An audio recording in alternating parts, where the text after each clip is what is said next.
Welcome to the Existential Empath Podcast. My name is Tanya, and I am an intuitive empath. My intention is to share valuable tips, tools, and techniques that I have learned so you can tap into your own inner healer naturally and intuitively. Welcome back, everyone. Today I have special guest Teri Leigh. Teri is a mindfulness coach and author who specializes in working with people through major life transitions. Teri's simple and practical step-by-step approach is based on decades of practice in anatomy, neuro-plasticity, linguistics, yoga, and meditation, just to name a few. Teri strives to make scientific and practical sense of the deeper esoteric and metaphysical wisdoms of spirituality in a way that people can understand. Welcome, Teri. It's such a pleasure to have you on the show today. It's an honor to be here. Thank you, Tanya. So you and we're going to dive into the scientific and the esoteric areas of the chakra system and how we can live and create with color. And so we're going to actually break down the chakra system in a way that is easy for everyone to understand. And we're going to talk about what they are, where they're located in the body. We're going to talk about the colors and the sounds and even the syllables associated with each. But first, let's start off with, how do we pronounce, is it chakra or is it chakra? I personally prefer chakra and rolling the R, but I don't do that very often because it's difficult for my American tongue. But I like to emphasize the CH, almost like a CHT, chak. Like chalk. Mm-hmm. Yeah, like chalk, but there's a T in there almost. It gives that real sharp emphasis at the beginning. And then the ahs are more of the sound, chakra. Because the ah is very opening for our energy. That sound is very opening. The anahata chakra is about the heart chakra of opening. So if you emphasize the ah sound, it gives you that concept of opening your chakras. Yes. And, and I think when I first started learning about them, I would say chakra with a SH. And now as I learn more about resonant tuning and understanding our language, and like you said, the ah and those certain syllables that play a role in there, I say it too, chakra, just like you do with that rolling of the R. And so, Teri, what are the chakras, and can you explain them from both a scientific and a practical perspective? Typically, people think of the chakras as these balls of light and energy, and it's very woo-woo and esoteric. I take it into a very physical and practical perspective. We have a brain and a nervous system, and the brain is in our head, and then all of our nerves run down the spinal cord and out as like this branch system through your whole body, right? Yes. And a chakra is anytime a nerve crosses another nerve, there's an intersection. So there are 72 million nerve intersections in your body. And so we have 72 million And your chakras. belly button is connected to all of those. Were you aware of that? Yes. That's why belly button is amazing. And then all your nerve endings are in your ears. All your nerve endings are in your feet. For women, the clitoris has many, many, many of them. So the chakras, there are a lot of very, very, very powerful chakras in our system.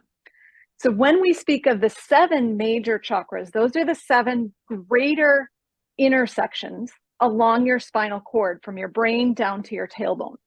And that's where the bigger branches of the nerves branch out. And each of the 7 major chakras, where it lives in the body, symbolically and metaphorically and energetically speaks to what that part of your body is about.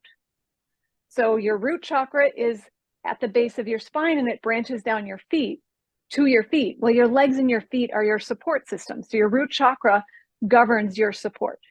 Yes. And it works all the way up your nervous system. So really, to balance and align your chakras, it's not about opening and closing them, because to open them, actually to close them means you're dead. Yeah. Like if you don't and have we're never nerves, dead, because we're infinite right, beings, right?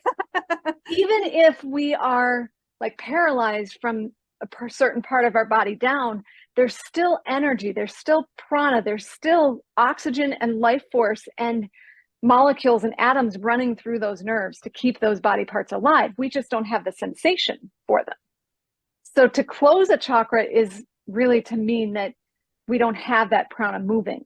Mm-hmm. So we're really wanting to learn how to exercise or calibrate the chakras, which are nerve bundles, big, huge bundles of nerves, so that we can exercise them to adapt themselves to what's going on in our world. Because our nerves are about receiving information about what's happening in the outside world, outside of our bodies and inside our bodies. Yeah. And so we want to exercise the chakras to be able to turn up the nerves and turn up the messages going between the brain and the body to say, hey, we got to pay attention to this when things are happening, versus turning it down when things aren't happening. And that's a really easy example is the root chakra, which is about safety and support. If you are walking down a dark alley where there's scary things and there's criminal people and you don't know what's happening, you need to turn up your root chakra to turn up your safety awareness and to turn up those nerves to be on high alert. So you need that chakra to be more sensitive, more palpable, more calibrated towards I'm not safe. But if you're sitting home and you've got the doors locked and the weather's perfect and you're Netflix and chill, you don't need those high alert nerves of your root chakra turned up. So that's when the root chakra needs to turn down. And when the chakras are out of balance, using that root chakra example, is when they calibrate themselves not according to what's going on in your world in the present moment, but according to past history and fears and post-traumatic stress and other stresses that you carry already in your nervous system. And really, your chakras being part of your nerves, they carry the entire history. All of your nerves carry all the information, because that's what nerves do, is they process information throughout your body. They carry all the information of everything, single experience you've ever had in your life, every single memory, every single thing you don't remember, as well as every single thing all your ancestors experienced in your DNA. So the chakras are this massive, like, filing cabinet of data. And then the ability to move that data around and say, oh, I'm grabbing this information to do what needs to be done according to what's happening in our world and in our lives, and use it appropriately at the right time. Wow. So it's probably safe to say a large portion of the world is in the root chakra, right? A lot of us have that imbalance. And as we begin to understand the chakra systems and being able to create more harmony and balance, we can move out of that sense of fear and that sense of that fight, flight, or freeze that, I mean, I know myself working in trauma for nearly 20 years, I was really in that fight, flight, or freeze. So I was really in the root. And it was funny, every time I'd go to my Reiki healer, she'd say, your root chakra is out of balance. Every time she'd tell me. I didn't understand at the time what that meant. And now I do, because it was because I was in that fight, flight, or freeze almost every single day nonstop. And we need that to keep ourselves safe. We need a good, healthy level of fear to turn up those nerves when there is a threat. But we also need to be able to turn down when there's not a threat and to turn off. And anxiety is a healthy emotion in the right times, but it's not a healthy emotion in other times. Yeah, like long And so term. finding the way to adjust and calibrate and deal with a healthy level of anxiety so that we are on high alert when we're in danger. Mm-hmm. And that danger not just being a physical fear of death, but that danger being emotional danger or spiritual danger or toxic relationship danger. We need to be able to exercise that as well. Absolutely. And so, Teri, what I'd like to do is I'd like for us to move through the 7 main chakras, starting with the root and working our way up. And I'd like to talk about the different things associated with each of these seven chakras. And, you know, from being color to statements to syllables to sounds. And that way, you know, for those out there who this may be new information, right? This wasn't something we were taught in school. Now, you said that you knew this since you were 10 years old. So many of us hold this in our DNA, right? We hold it in our cellular structure, and it's kind of just laying dormant for us to remember it at a certain point. And so I think, if as we go through this, it may help activate some people in remembering some of these aspects. So let's start off with the root. What can you tell us about the root chakra? So the root chakra sits at the base of the spine, right at the base of the sacrum, and it governs all the nerves that go down your legs and feet. So anytime you have issues going on in your legs and feet, it's your root chakra kind of saying, hello, pay attention to me. And so when we think metaphorically and symbolically, what do our legs and feet do? They give us support. They are our support, our stability on this earth. So the words of stability, security, safety, support, foundation, those things in our lives are governed by our root chakra. And when those things are out of balance, when we don't have enough money, we don't have the foundation we need to provide what we need, when our basic needs are not met, it's going to show up in the root chakra. Yeah. And it's going to show up both in how we stand on our legs and how we stand on our feet. You'd be amazed how many people, probably most of world culture, stand with their feet pointing out. Oh, yeah. And as they stand with their feet pointing out, they are not as stable as they could be if they stood with their feet straight. Mm-hmm. So that tiny change, this is how I teach my clients, that tiny change of just turning the feet to a straight stance will make you feel much more stable, much more secure, much more safe in any instance. And so what I teach is how to get people to be aware of the body parts and the nerves running down those body parts that are connected to those chakras, to your 7 chakras, and how to use them in an everyday, simple, basic way.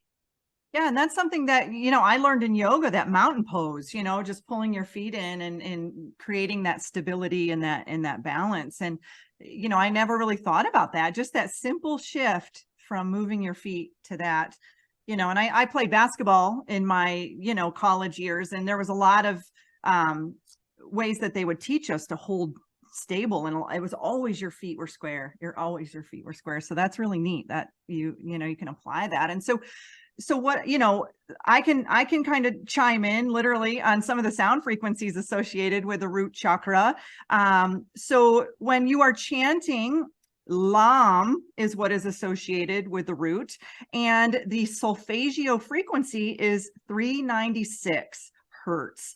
And so when I talk about solfeggio frequencies, these are also called the holy tones or the sacred frequencies. And there was originally a set of 6 of them, and now there are 9 that they found out. And each one of these, when you break down the numbers, so you have 396, you add those numbers together and you get 18. And then you add the 8 and the 1, and that equals a 3. So every single one of these holy tones actually breaks down to either a 3, a 6, or a 9. And this is what Nikola Tesla talked about, the power of the 3, 6, and 9. And so each of these, as Teri and I go through the chakras, she's going to talk a little bit about the scientific aspect behind it and how the physical body associates with it. And I'm also going to bring in the esoteric knowledge, there too. So for those of you out there that want a little bit of both. So we're looking at the root chakra, which now, Teri, what color is associated with the root? So the root chakra is red, but I also like to think of it as like deep earth clay red, because that's the element, the natural element connected to the root chakra is earth, soil. So if you think of red and soil and the color of roots of trees and so forth, and then to jump off your concept of the sacred frequencies, think of your nerves as wires, and wires being what conduct information. As we use telephone wires and wires within our networks of our computers, our nerves are those wires, and you want those wires to be tuned to the right frequency to process that information appropriately. And so that's why the frequency, like a fiber optic network, that's why you want the right frequency on each chakra. So if you're chanting Lam and you're playing that frequency, it's going to tune the sound waves and tune the messages going through your root chakra most effectively. Absolutely. Just like tuning forks would. So, as you work through the chakra and you're chanting, say you're chanting Lam and you're listening to 396 hertz, you're going to want to tune yourself, the LAM, to that 396 hertz, and that's naturally going to balance out that root chakra. And so is there anything else we need to share on the root, or should we move on to the next? I think we can move on. Okay, so the next one we have is the sacral chakra. So Teri, what can you tell us about that one? That chakra, the sacral, as I say, you say sacral, it's the svadhisthana. It lives in your pelvis. So your pelvis and your hips, which your pelvis and your hips are really about, in your body, they're about movement. If you don't have hips, you're kind of peg-legging around. And you can tell people who have difficulty in their hips and their sacral chakra because they kind of waddle instead of moving fluidly with their legs and their hips. And so the sacral chakra is really about fluid and movement. But also you look at what's inside the sacral chakra and inside your pelvis. Well, inside your pelvis is your bladder, it's your anus, it's your poop and your pee. It's, for women, it's your menses and your womb. For men, it's your scrotum and your and all that. And all of those organs, all of them have one thing in common. They're all about holding on until it's time to let go. You hold on to your pee until it's time to pee, and you let it go. You hold on to your poop until it's compacted just enough, and then you poop and let it go. You get rid of your shit when you're done with it. Sorry for the French. And same thing with your menses, same thing with your reproductive juices. And it's also very flowing as well, very liquid also. Right, right. And everything in there, well, that tells you that that's about the parts of your life where you have to have this balance between holding on and letting go. Everything we attract in our lives, we need to hold on for a certain time, but eventually we have to let it go. Money comes in, we hold it, we put it in savings, we let it go. We spend it, we give it away. Not just money, but anything in life, our food, our stuff, our friendships, our relationships, they all come and go and flow. And so your sacral chakra is about that flow. And one of the things that happens with flow is creativity. Well, also the sacral organs are about creating things. And that's what lives in your sacral chakra, is that creation. So the natural element of the sacral chakra is water. And so you want to have that right balance of being able to move and flow your hips. So while I teach the root chakra is grounding with your feet straight, the sacral chakra is a learning about how to manipulate your hips almost in that hula hoop fluid motion so that you can hold on to control and let go at the same time. So what are the esoteric? What's the hertz? Yeah, what's the color? The esoteric for the sacral or the sacral. And one thing I did not mention about the root chakra is that 390 hertz, 396, when you listen to that, it actually liberates fear and guilt. And so I wanted to talk about that as well. And so the sacral is I feel, right? It's our pleasure area. And so the syllable is VAM, V-A-M, VAM, and the solfeggio is 417 hertz. And that brings about change. And that's what you talked about, that holding on and letting go, allowing yourself to open yourself up to change. And so Teri, what color is associated with the sacral? Orange. And it's a very bright, brilliant, I mean, all colors of orange, but as like, if you look at a tree that's changing its color from red to orange, that vibrant, alive, very juicy. I think of orange as that juicy color, and the sacral chakra is very juicy. Literally and figuratively, right? And I want to emphasize again, like I did in the root chakra, that the emotions, we tend to think about alleviating the fear in the root chakra, but we need the fear. We need it to keep us safe. So it's not about getting rid of the bad emotions and keeping the good emotions. It's about finding the right balance. And so in the sacral chakra, it's about that flow and that freedom and that play and that letting go, but you also have to have control. And you also have to have that holding on. And some of that lies in guilt, which is the shadow emotion of the sacral chakra. But we need enough guilt to stop us from going off the deep end and play and not getting our responsible things done. So you need to find that good balance. Absolutely. And so as we move up to the next chakra, we have the solar plexus. So Teri, what can you tell us about that? The solar plexus lives between your ribs and your hips and all that soft tissue. So there's not a whole lot of bones in there. So we really think of it as soft tissue and what's inside there, but all your digestive organs. And your digestive organs, what are their purpose? But they take in the outside world, they take in food, they take in nourishment, and then they break it down and they decide this is good for me and this is not. And so really the solar plexus chakra is about determining this is who I am and this is what works for me. Identity, ego, pride, confidence, strength, as well as this doesn't work for me, not enough, or this isn't a good fit. And it's that identity and strength and also a sense of ease or like softness because of the soft tissue. Mm-hmm. And I love the name of the chakras too, is what they mean. Manipura is the name of the third chakra, the core or the solar plexus, and it means precious gem. Oh. And so I think of it like when we look at precious gems in a museum, we see them on a velvet pillow, which is what our core belly is. It's this beautiful velvet pillow that has this strong, solid core inside it. And so it really is about this sense of this is who I am, and it's soft and beautiful and sweet, but it's also strong and core and central. I love that. And the color associated with the solar plexus? Yellow. Yes. Which is interesting because we think of the color yellow as yellow-bellied or lack of courage. Oh, yeah. Mm-hmm. But it's also of the color of the sun, which is very powerful in fire. So you've got to look at both sides. Like there's that yellow belly where we get a little soft, and also the fire and the strength where we get very, very powerful. And so the core chakra, the solar plexus chakra, is about that balance of being strong, but also soft in the strength.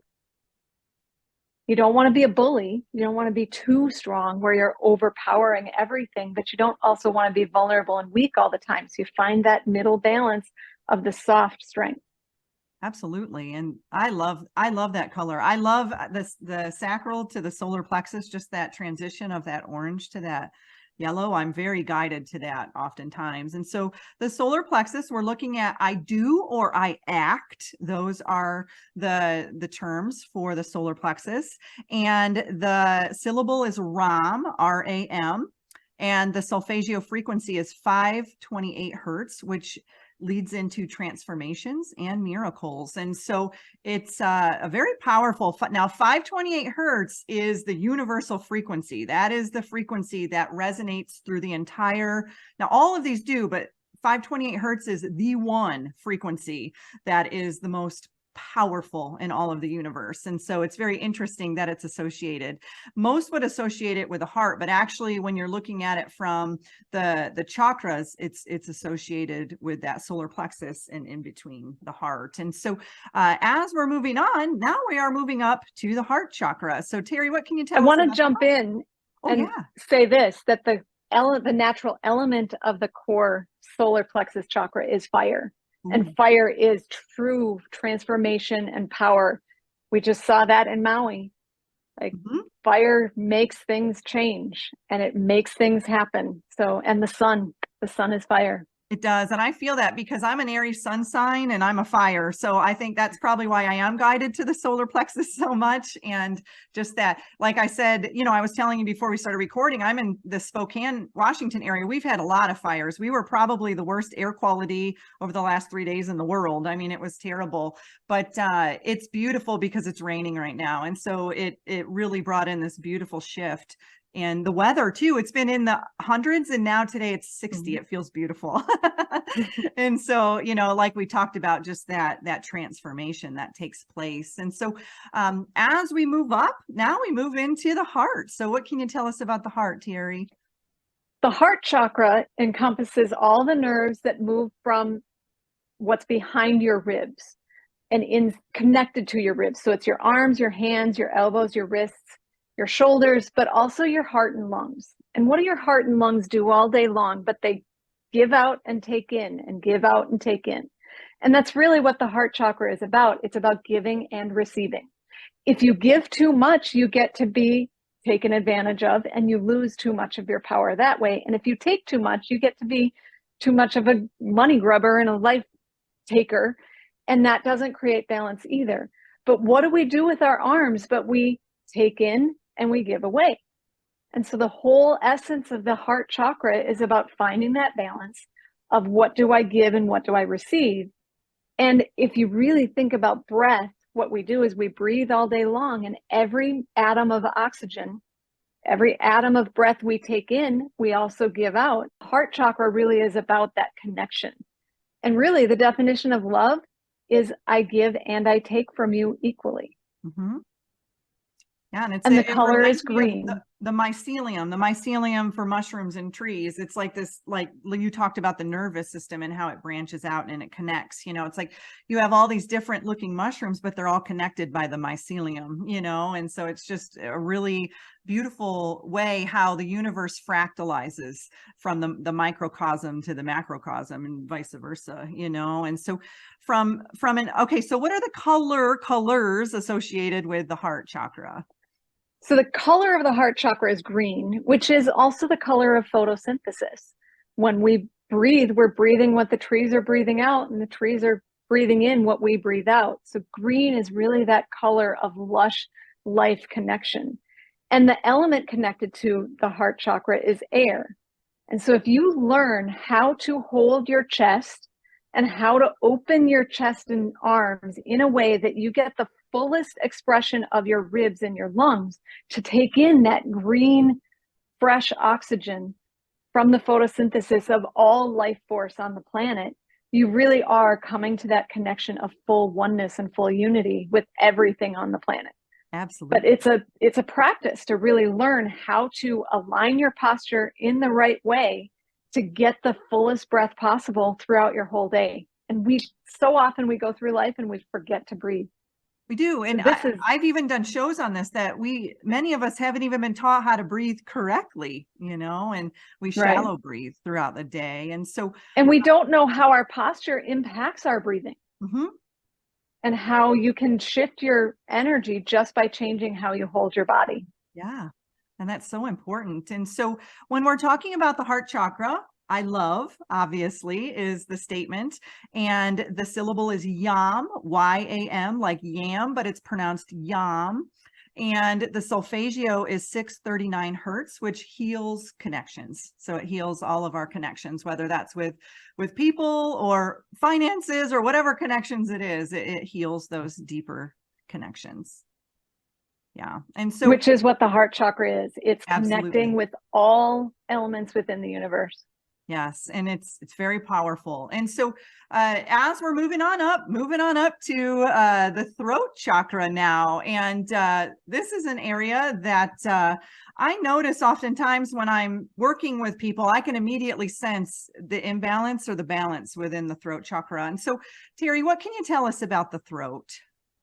So the throat is a really interesting chakra because it's the column of energy between the brain and the body. And so every single thing we think needs to go through the column of your neck to the rest of your body. So really, it is the center of communication. It's the center of information.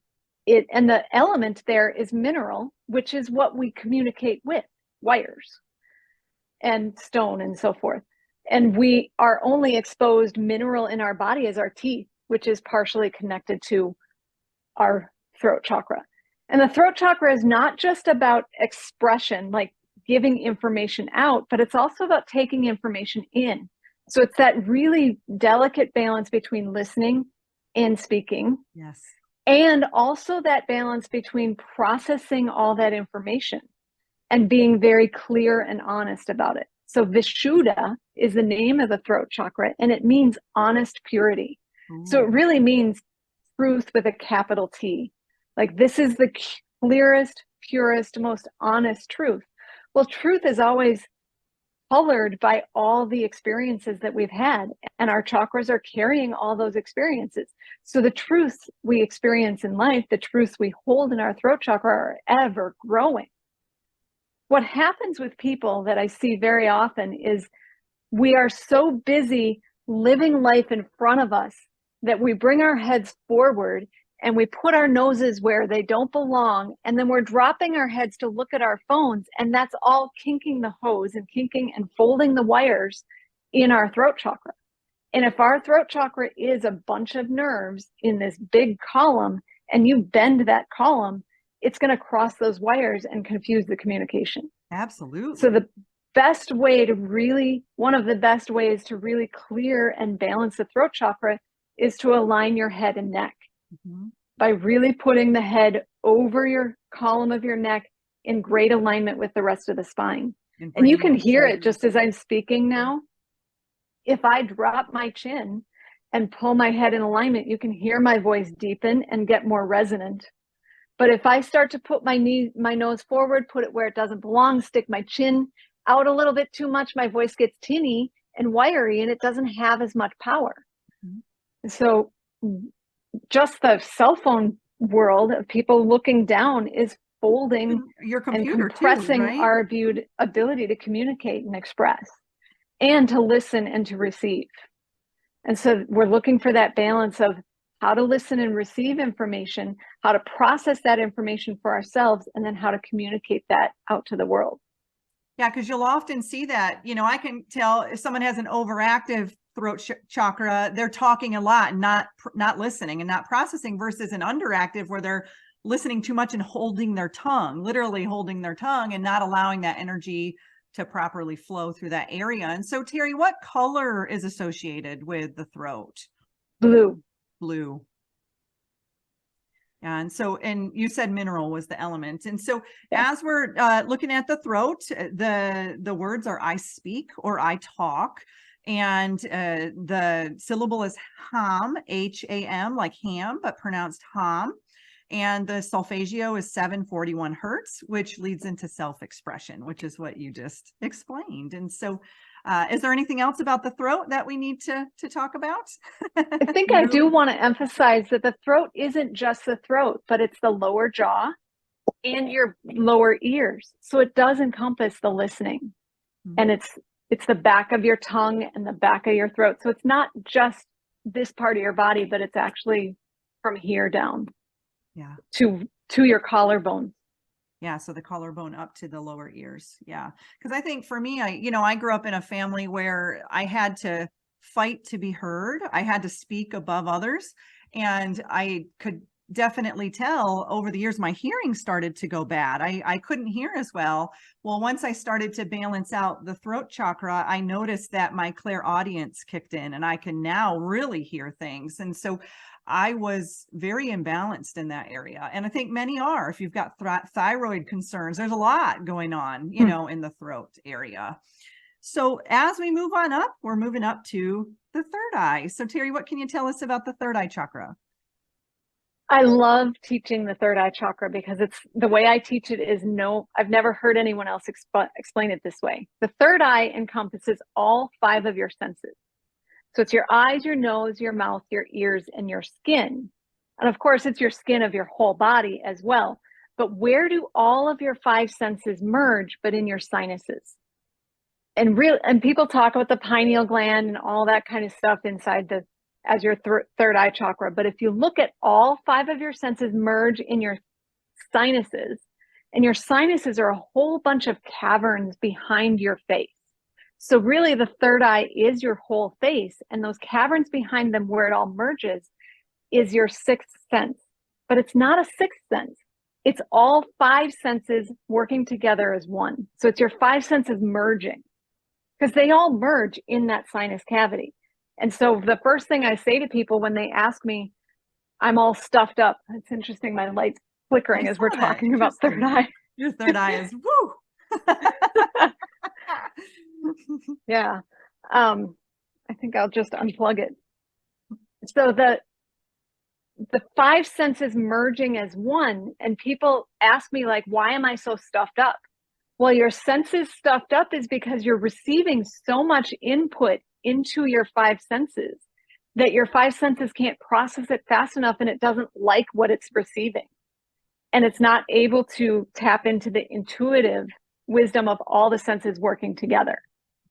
And so one of the greatest ways to balance your third eye chakra is to do very deep breathing through the back of your nose and throat. In yoga, we call it ujjayi breathing. It's almost a snore. And that snore will clear out your sinus cavity. And when your sinuses are clear, then you get that little tickle rattle with a slight snore back there. And that sends nerve endings to your brain, nerve responses to your brain that tell your brain to calm down and listen to the intuitive truth. And the element of the third eye chakra is nature. Everything out in nature that's alive. Because everything out in nature that's alive, they function by pure instinct. So all animals, plants, and trees, they bypass the conscious brain and go straight to the intuitive, instinctual, I already know this brain. And that's what we humans lack in our capacity, is how to bypass that conscious brain and get into, I already know this because it's in a collective wisdom of everything I've been through in my life and everything my ancestors have been through in their lives and everything that's happening on the planet as a whole. So learning how to soften your face into resting happy face and clear out your sinuses. Bitch face, right? Yeah. That's the last thing you want to do, because resting bitch face actually tightens up all those muscles and closes up your sinuses. Yeah. So if you can open up a slight opening of your jaw, a real opening of your throat and your back of your nose, an opening of your eyes and a softening of all the muscles in your face, even with a slight smile and a deep breath, you tap into that deeper wisdom of all the information that already lives inside your DNA. Yeah, and that's why it's so important to connect with nature, because it helps us reset that too. And so, Teri, what is the third eye called, and what is the color associated with it? It's the ajna, which really means command, because it is where all the history is and all the history lives. And the color is indigo. Indigo. Beautiful. And so the term associated with the third eye is I see. Okay, I see. And the symbol is Om. So Om, O-M. And the solfeggio is 852 hertz, which helps us see through illusions. Yeah. Yep. No. And so as we move up to the next one, we've got the crown chakra. So Teri, what can you tell us about the crown? The crown chakra is Sahasrara, and it lives in the brain and the crown of the head. So it's not your face, but it's every other part of your head. And it really is your opening to the divine and the opening to the deeper wisdom of the ultimate universe, because that's what a crown is. If you think of a queen or a king wearing a crown, well, they wear all these gemstones over their heads to activate, like crystals would do, to activate that energy at the crown of your head. The window into your crown chakra, and one of the easiest, more practical ways to activate your crown chakra, is through your eyeballs, through your vision. Because really the crown chakra is about focusing that vision from a spiritual and scientific, a esoteric and practical. It's that two-sided wisdom. And your brain has two hemispheres. There's the left brain, practical, logical, reasoning. The right brain, creative, artistic, esoteric, mystical. And the two have to work together as one. Your right brain controls your left body, and your left brain controls your right body.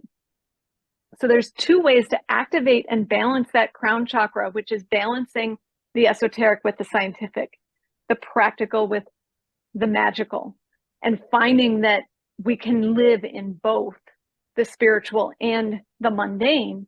And the way to do that is to focus your eyes, because you cannot, well, there are a few people, but most people cannot move their eyes separate of each other. You can move your right finger and your left finger separate of each other, but you can't move your eyes in different directions. There's a few people with walleye or whatever that can do that. Doll's eyes in trauma. They're bouncing around in there. So when you're working your eyes, you're actually working both sides of your brain at the same time. And then when you focus and then unfocus your eyes, it gets you into that understanding of focus is here in this practical mundane, and then unfocused is the spiritual, mystical, magical that you can't quite see. Practical focus, I can see it. believe it, unfocused, can't see it, but I know it's there, Mhm. kind of thing. So you can do it by focusing and unfocusing your eyes, but you also can balance your crown chakra just by walking. And when you're walking, matching your breath to the opposite action of your arms and legs.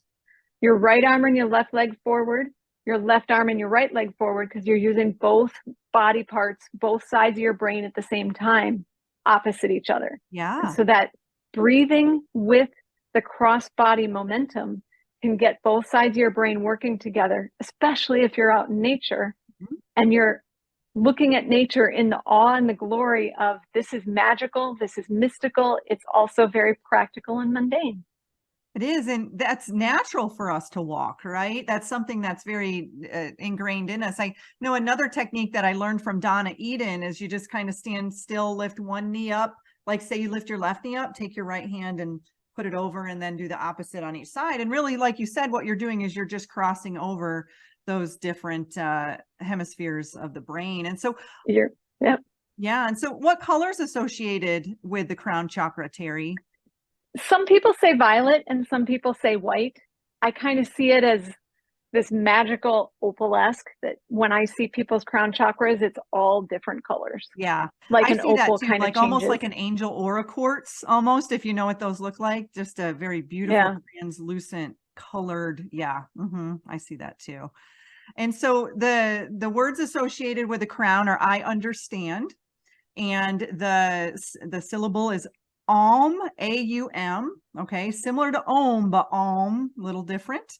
And the solfeggio is 963 hertz. And this is all about awakening, like you said, and connecting to source energies, connecting to God, connecting to the universe, creator, whatever, you want to call it. And so now you said that there were, millions of chakras in our body. And so we just went over the main 7 today in this show, because these are the ones that are most familiar to us. And as you're learning, maybe this is all very new knowledge, to you. That's why Teri and I kind of wanted to break it down by each chakra and move our way through it. And so, Teri, how do we know when we are out of balance, and how do we know which chakra we need to balance?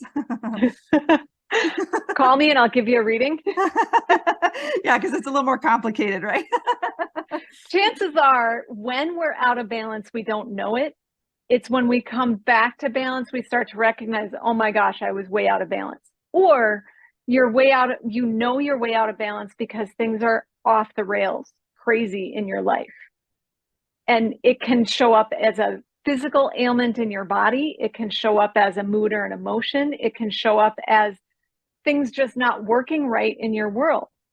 And what those things are show you which chakra it is that you might need to balance or align better or calibrate or exercise better. Yeah, But it's it's like a whole diagnostic practice to figure out which chakra is out of balance and why and how to fix it. it is. And I think once you get in tune to it, I know for me, I've worked with them for so long that I can immediately say, okay, I know I've got to work in this area, and and really hone that in. And so I want to talk a little bit about manifesting and creating things with our chakra system, because this is an area where when we are, creating things through the law of vibration, the law of attraction, that we are using our chakra system. I mean, it's a part of our body, right? It's a part of our energetic system. And so, Teri, what can you tell us about that? How we can, is there something that many of us might be doing that is incorrect that maybe we need to adjust and fix? I know there's something I can share. Is there something that you could share? Again, going back to the scientific, there's a part of our brain called the RAS, the reticular activating system. Have you heard of this? Yes, I have. The reticular activating system is a part of your brain. It's a filter. Everything, I have a different perspective of manifestation than probably the rest of the world, because a lot of us think manifest means I want this and I'm going to make it happen and bring it to me. The truth is, everything's already there, always. Everything is always there, but the world is so full of all these experiences and all these things and all these stimuli and all these possibilities, frequencies that we cannot consciously process it all the time. And so whatever we want to manifest is actually right in front of us and at our fingertips, possible for us to experience. But our RAS, that filter, is not showing us that it's there. So the easiest way to describe how the RAS works is through the game Yellow Cars. You will go out in the world and you'll never see a yellow car and never pay attention. But as soon as you start telling yourself, I want to see yellow cars, and you keep paying attention and looking for yellow cars, all of a sudden you'll see them everywhere. Mm-hmm. They've always been there. Everything you want to manifest is always right there in front of you. You're just not noticing that it's right there in front of you because your RAS has been trained to not notice. So really balancing and aligning and calibrating your chakras is about, because the RAS is part of your nervous system, and your nervous system is your chakra system. So when you're more balanced and aligned in your chakras, your RAS is more clear, and you can teach and train your nervous system just through brain training and neuro-plasticity to be aware of what it is you want to manifest. But it's not about making it happen or manifesting it out of the law of attraction. It's about just opening yourself up and seeing, oh, it's already there. Yeah. And it's based off of that energy, frequency, vibration. I saw a beautiful kind of visual of this, a man with a tuning fork tuned to 432 hertz and another one tuned to 440. Every time he'd hit 440, the 432 wasn't responding. Well, the moment he shifted that 440 to 432 and hit it, the other one responded. So it was always there. That tuning fork was always there. It just wasn't on the right frequency. It wasn't on the right vibration. And so, I think too, tuning into our chakra system and understanding that each one of them holds different frequencies, we can also allow ourselves to help balance them, in a very natural way, as well as magnetize the things to us that are already hanging out there in the ethers, right? It's just waking yourself up. And sometimes if there's a blockage, now we're not blocked in our chakras, but if we're too much in one way, then we're not able to see what's on the other side of it. And so we have to find that way to exercise and calibrate. If we're too much in fear, we're not going to see the abundance. Mm-hmm. And so you've got to exercise and calibrate. I need fear, but I also want to open my eyes to the abundance. And the tuning your frequencies will get you there. Yeah, it's like a pendulum. If you got your pendulum swung all the way to fear, you're farther away from love over here or whatever, versus getting it to 0 point, where then you're like, okay, now I can observe both sides here and see where I'm at. But it's always just kind of fine tuning that. And, those sine waves, you've got those ebbs and flows. It's like you're up mm-hmm. and then you're down, you're up and you're down. That's the nature of the universe. It's like we can't always be flatlined, we always have to find where we are in relation to what else is going on in the world. We can change ourselves mm-hmm. and we can change our own frequency. So praying to change yourself and working with your own energies is the way to attract, to manifest, to create, to make your life the abundant life you want it to be. It's not about going out to get more money. It's about teaching yourself, I already have everything I need. It's all in front of me. I just need to see it. Absolutely. Absolutely. And so, Teri, it was such a pleasure having you on the show. This was such a really different perspective to the chakra system. And my intention is to provide value for all of those out there listening. I mean, I know I learned a few things in this show, which was awesome. So I really appreciate you, Teri, bringing your knowledge and wisdom to the forefront for all of us to look at the chakra system in a fresh new light, and a little bit different of a perspective. So I appreciate you and I appreciate your energy. Thank you so much for coming on the show today. I'm honored to be here. Thank you for inviting me. Namaste. You deserve to navigate your life in alignment with health, happiness, and abundance. To learn more about the services that I provide, including Beyond Quantum Healing Hypnosis, EFT tapping, and the Emotion Code, visit my website at www.theexistentialempath.com.